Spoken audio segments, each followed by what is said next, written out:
All right, welcome back. We're gearing up for back to school, and so we want to make sure that parents are ready with some solid health tips for their kids. Yeah, thankfully the kids are going back to school, not us. I'm not trying to go to school yet. Joining us now to talk about this more here in studio is Dr. Kenya Maria Parks. She is the medical director for the Pediatric School-Based Health Program at Mount Sinai Children's Hospital. Thank you so much for being here. Thank you for having me. It's so great when we get an expert to talk about this, because Governor Kathy Hochul put in one of the most probably restrictive, cell phone bans that we've seen for some time for this upcoming school year. Just first, what are your thoughts on it? So it's important for children and adolescents to be able to be in school without distractions. And if we look at the bill, we could actually see that it also makes accommodations for children that actually need to have like cell phones or other devices. Tablets, things like that. Exactly. So I think it's like the first step, and it's something that's going to be ongoing and very needed. What about kids and social media and teaching them to be responsible? First of all, when should a kid get a smartphone, really, or a flip phone, do you think? And we take them bowling, we put the guards on. The people don't put the guards on the phone. So the best thing, and maybe a lot of parents may not want to hear this, is that parents should be the example of proper social media use in the household. Good point. And they should also research where their children are going on social media and also put the safeguards in place. But every child is individual, and you really have to make those decisions based on their development. And because of social media and schoolwork, things could be stressful for kids of all ages. So what are some signs that parents should look out for to see if their kid needs extra support?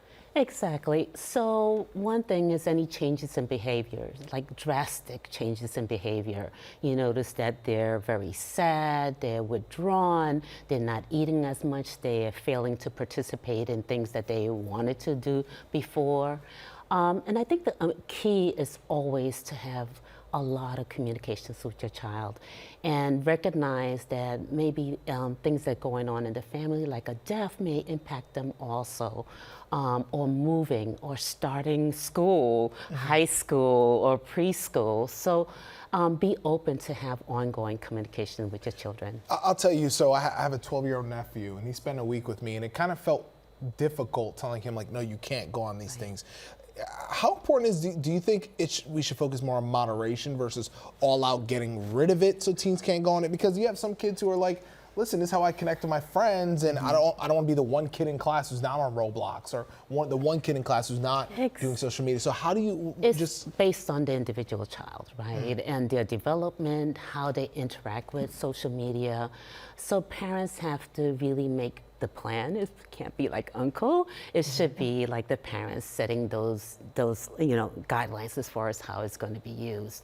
But it's an ongoing family affair as far as delving into like what is going to be our plan for our family and for our child. He loved my place because I was like, go ahead. I heard her call you out, the uncle. I love that. Stay out of it. That's hilarious. I know you always want to get in it. We want to get in it. What is your best advice? I mean, I know my own daughter, immediately when she got the cell phone, her teachers had told her, shut it down in terms of the internet and social media at 7 p.m. She doesn't know how to take that alarm off anymore. That was years ago. That was like 4 years ago.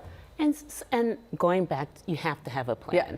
And definitely maybe not having a lot of media devices in the bedroom and finding that balance. Are they doing well in school? Are they participating in other activities? Because that should not be everything for them. It should be holistic, right? And so they should be participating in sports, like other activities. So it shouldn't be like a major part of their life. Good point. Thank you so much. Okay. Dr. Kenya Maria Parks, thank you so much for being here. Good advice. Parents, I hope you're listening up, as school's about to start pretty soon.